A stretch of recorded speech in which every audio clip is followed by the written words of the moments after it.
Watching out. For you, this is NewsWatch 12 at 4. Many of us saw a wet Wednesday with rain and even snow in our higher elevations. We're starting the hour with a live look from the lodge up at Mount Ashland, where you can see a coating of fresh snow. The concern tonight, though, will shift to those cold temperatures. Thanks for joining us for NewsWatch 12 at 4. I'm Haley Gravitt. And I'm Tim Quidadamo. Time to break out some flannel blankets and get ready to cover any vegetation that you might have growing in your yard. Let's check in with Stormwatch 12 Chief Meteorologist Matt Hoffman joining us from the Weather Center. Matt, we're looking at some intense overnight lows tonight, right? Yeah, we're looking at another good shot at freezing temperatures in our west side valleys. Some spots didn't quite reach freezing when we had that colder weather a few days ago, but take a look outside right now. This storm system is departing. A lot of us breaking into sunshine right now after some rain that we picked up in the Rogue Valley. Medford seeing 4/100ths of an inch. Look at these chilly temperatures in Wairika and Klamath Falls in the 40s. And as Tim and Haley mentioned, yeah, higher elevations saw some snow. And now the main focus for this wet weather is basically now in Lake County. Starting to see things drying out across eastern portions and southeast portions of Klamath County. Look at what's going on along 140 east of the Cascades. We do have some of that snow sticking and making for some slippery conditions towards Quartz Mountain Pass as well as Warner Mountain Summit. So give yourself some extra time heading over these locations. Notice though, road conditions improving as you head towards Bly Mountain, just some wet roads, but things will stay pretty slick for Quartz Mountain and Warner Summit for at least another hour or so, and then we should see conditions improving. The snow that fell up through the Cascades already melting over our higher passes. And then taking a look at tonight, it's going to be a cold one, down to 31 in Medford, 19 in Klamath Falls, and 26 in Wairika. A freeze warning in place for all of our west side valleys and the Mount Shasta area, 2 a.m. to 10 a.m. on your Thursday. Be sure to cover any sensitive plants. Tomorrow, despite that cold and frosty start, get those scrapers ready as well. We will see a milder and brighter afternoon. Should be a dry day for your Thursday. We'll talk about when rain and snow could return to the region coming up in just a bit. Matt, thank you. On to Your Voice, Your Vote. We're breaking down the Secretary of State race here in Oregon. Yeah, and Election Day briefly coming up soon. NewsWatch 12 talked with the candidates Dennis Linthicum and Tobias Reed. Luke Doughton shares the concerns both candidates have with ranked choice voting. Dennis Linthicum is running for Secretary of State against Democratic candidate Tobias Reed. Whoever gets elected will have to oversee the integration of ranked choice voting if that gets passed. Both Linthicum and Reed have concerns about ranked choice voting. Linthicum opposes ranked choice voting, saying he wants every Oregonian to feel equally represented. These rural agricultural-oriented communities have been poorly represented in Salem, and I look forward to serving all of the state, in particular the eastern and metro sides of Oregon, where we can actually come together to offer good things for Oregon's future. Linthicum says to vote no on the ranked choice measure. He says ranked choice will not help bring professional skepticism to the Oregon legislature. Reed says he's watching the Portland City Council elections using ranked choice this cycle. He says the worst thing that can happen is being unprepared to implement it if it does get passed. I think we can all agree that the worst possible outcome would be the passage of the initiative followed by a poor implementation. So Reed says he talked with 25 of the 36 county clerks in Oregon about ranked choice. They have concerns about the time and resources it will take to implement. Reed says he will continue to talk with clerks about this issue if he is elected.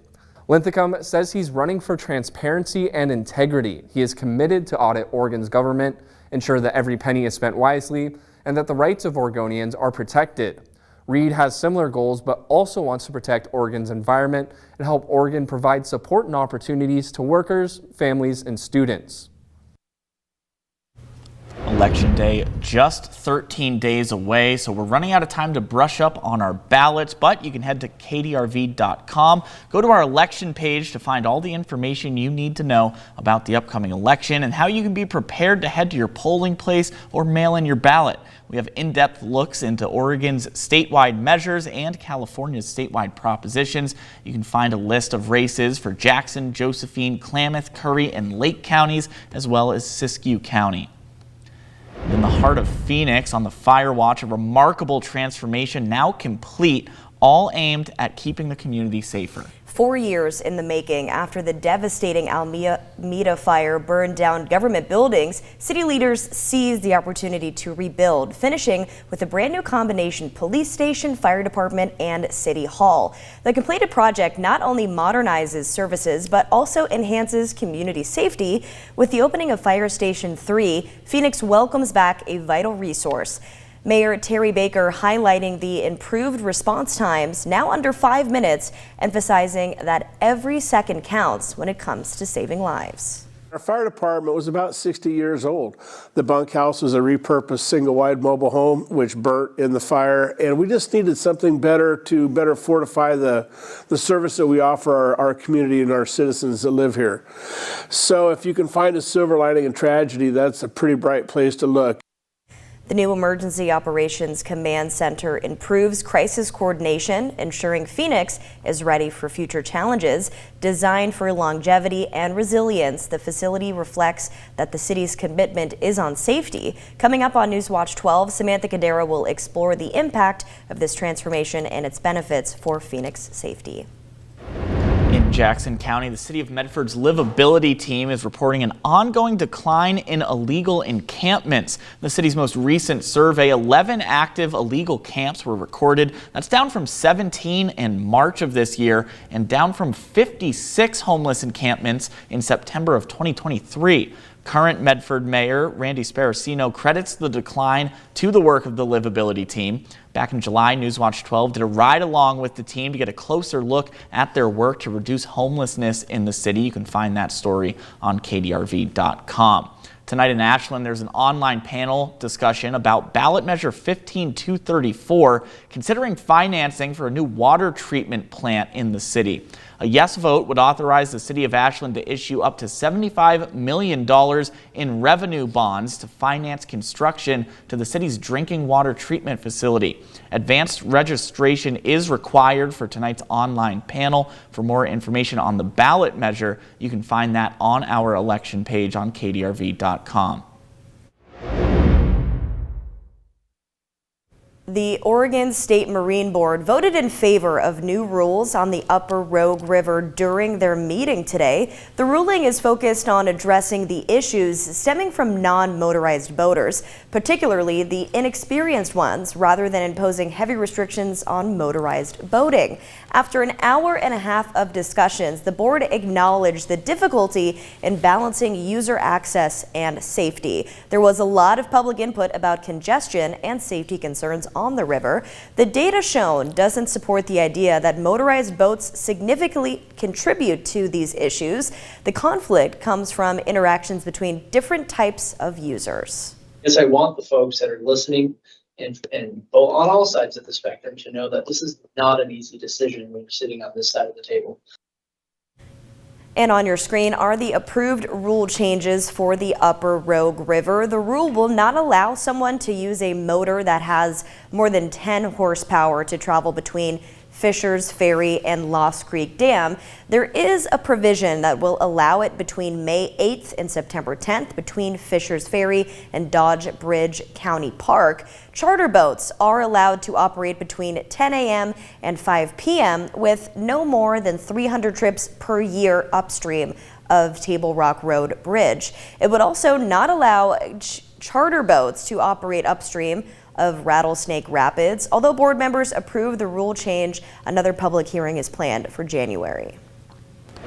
Today's mountain snow is a sure reminder that winter is right around the corner. The National Oceanic and Atmospheric Administration recently released their winter outlook for this year. Stormwatch 12 Chief Meteorologist Matt Hoffman is back to give us a closer look at the outlook and what's showing for us here in southern Oregon and northern California. Matt, what can we expect? Yeah, Tim, we have this forecast for the winter coming up here for us, Stormwatch 12 later in November. But NOAA just a few days ago releasing their forecast. Take a closer look. It's very influenced by the belief that La Nina is going to develop later this fall. Still, that is the most likely forecast for La Nina to develop, and that is going to keep the storm track further to the north. So the south, the east, milder, and NOAA showing some cooler conditions in the Pacific Northwest, part of that showing up in southern Oregon. The probability 33 to 40%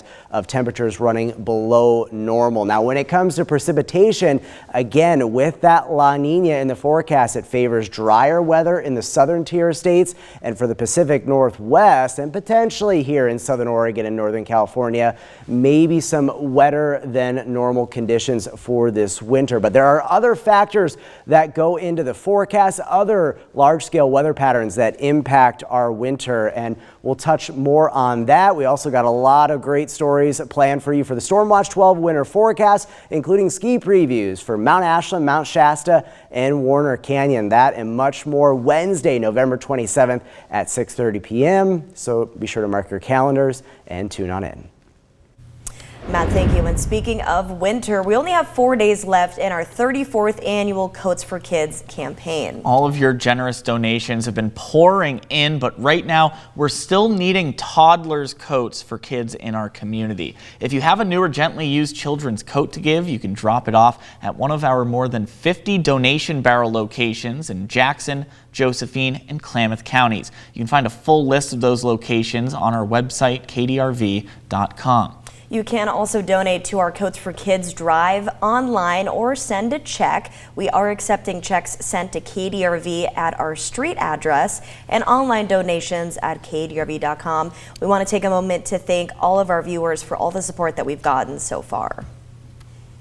And we previously reported on Fat Bear Week and how it's one of a fan favorites here at NewsWatch 12. Definitely one of our favorite contests around the region. Tomorrow, another one of our favorite animal competitions is coming back. The Bureau of Land Management's Bat Beauty Contest is here. This year is a big contest because an Oregon bat has won each of the last 2 years. No state has ever three-peated. Right now you're looking at honey bunches of myotis, a long-eared myotis bat with the teeth. And here's another bat in the running for Oregon. Another beauty. The other Oregon bat fighting for the title is Hoary Potter. That's the species of bat spelled Hoary. Both were photographed by wildlife technician Emma Busk. The national competition wraps up on Halloween.